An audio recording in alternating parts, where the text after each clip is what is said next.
Today I'm going to show you a brief tour of the Samsung Galaxy S3 smartphone. At the top, you'll notice the widget of the clock, so where you have the time and the weather and the date. This icon here is known as a widget. It updates, it's a live tile, it stays current for whatever you're looking for. With this current one, it goes based off of your city. It uses your GPS location, finds the city you're in, gives you the weather, and tells you all the stuff that you need to know about that. Just below that is another widget known as the Google search bar. The Google search bar you can do by voice or you can do by type. The voice is very well. You talk into it and either it will talk back to you and give you the results that you search for, or if it doesn't have an able to talk back to you screen, it will give you the actual Google search results. For our setups, at the bottom, the next set of icons you will see will be your email client, our AirWatch agent for monitoring the phones and pushing applications to your phone, and your calendar. And of course, the next set of applications down here is your phone icons. The messaging there is for text messaging, not emails. Then your web browser, we choose Google Chrome for our phones. And next to that, I have the Play Store. You guys will probably have something else in that location. Next to that is the button that takes you into your apps that are already installed on the phone. So you have more than one apps. If you scroll left or scroll right by swiping the screen left or right, you will get to more panes. Between the bottom row of icons and the center row of icons, you'll notice the little dots. Those little dots represent the number of pages that you have to swipe to. Each page can hold different icons or different widgets depending on your setup of your phone. At the top of the phone, you'll notice you have in the left-hand corner, you have the icons for whatever application is currently running or currently active at the same time. A lot of times there'll be applications running in the background that won't show up here, but the ones that are activated and running at the same time usually are up there. Also, that's a notification area, so you get email notifications up there, text message notifications, phone call missed notifications, voicemail notifications, application download, stuff like that. All that's in the notification area. Next to that, the icon will be, you'll see a couple icons there. One could be the GPS location in the middle there. The next one is the Bluetooth. The next one is whether you're on 3G, 4G, or Wi-Fi and the strength. I have the next thing is my battery charge capabilities, what my percentage is, and the time. If you touch that bar and pull down, you get a whole new set of options. These new set of options is, as you see, the ongoing applications and stuff that is ongoing. Below that, you have your notification center. These are protected by Viper, and on my phone, in my case, it tells me my time to home for my ETA to get home. And the notification area, if you hit clear, the screen will go away and it will clear it. Some notifications will clear, some won't. Like our Viper stays up there.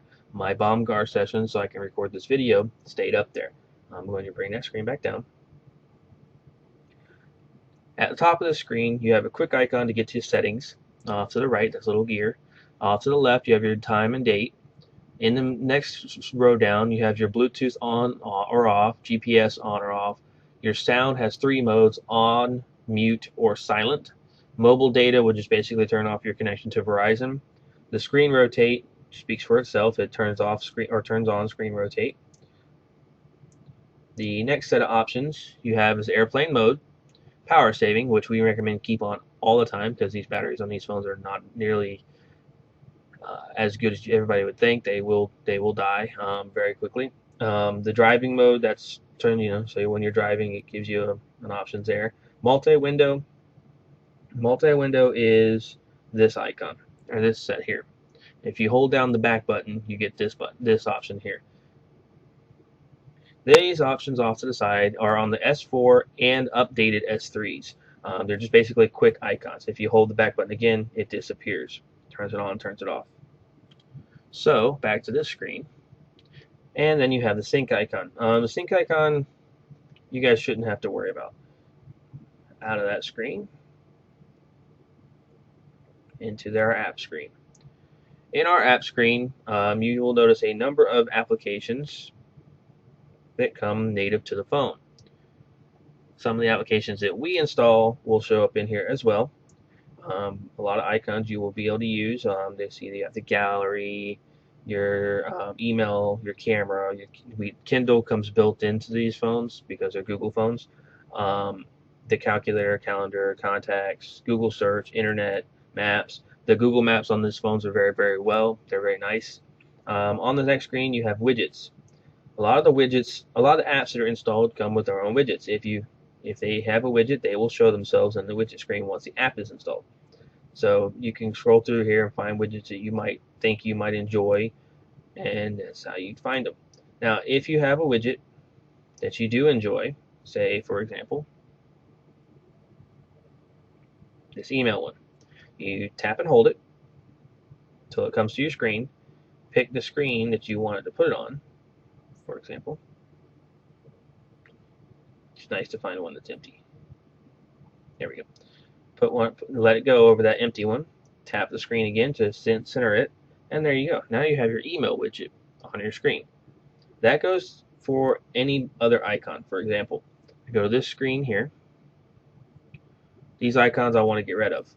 So I tap and hold the icon, and I move it up to the remove or trash can icon, and let it go. That's gone. And the screen goes back to normal. The icon's gone. That's how you remove icons.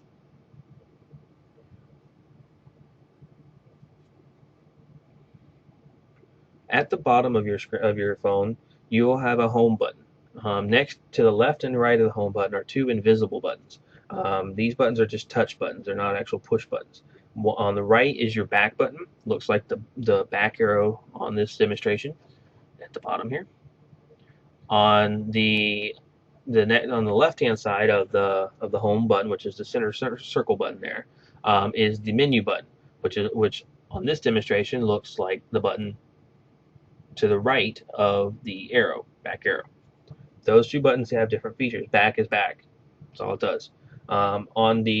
If you press and hold, it will turn on this feature. On the menu button, every screen you're in, every application, every screen you're in has menus. So if you tap the menu button, you get a page or a little set that looks like this, a menu. These, like I said, almost every application, I can't think of an application that doesn't have this, but almost every application has this setting here. This is where you find a bunch of different stuff that you need. Let's go into settings. In settings, in this area, you'll find a number of things from your Wi-Fi, your Bluetooth, and all that stuff there to your home screen settings, your sound display, battery saving options, application manager for killing applications, deleting applications, things like that. The next area is the location and location and security area for inputs, languages, and stuff like that. Backup and resets, which you guys don't have to worry about. Lock screen. The lock screen. This is where you would go to set your password for your screen to unlock it.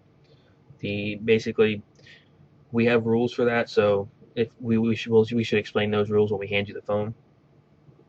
Down further is any account that you might have linked to this phone. This is where you'll find your Exchange account. If you guys have Facebook on your phone, Facebook accounts. You won't see your Google account unless you have it synced to the system. Let's see here. You scroll down, is the motion capabilities, the accessory area, date, time, accessibilities for people that need help on the phone when it comes to different things and about your phone itself. Let's scroll back up to the top. Under the setting, more settings. In here is where you notice the mobile hotspot. The mobile hotspot, if you turn it on and then tap the mobile hotspot word, will give you the options in there to set the password for the mobile hotspot. So when somebody tries to connect to your hotspot, they don't get in freely. Basically, so it turns it into a Wi-Fi setting. Other than that, it's pretty much an easy phone to deal with. On the left-hand side of the phone is your up and down volume buttons.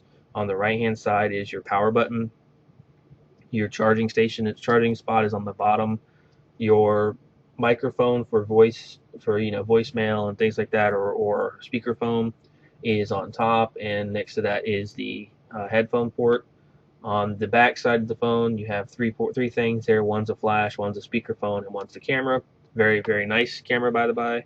Um, Other than that, that's pretty much the S3. The S4 is not much different. There's a little bit more features when it comes to the S4.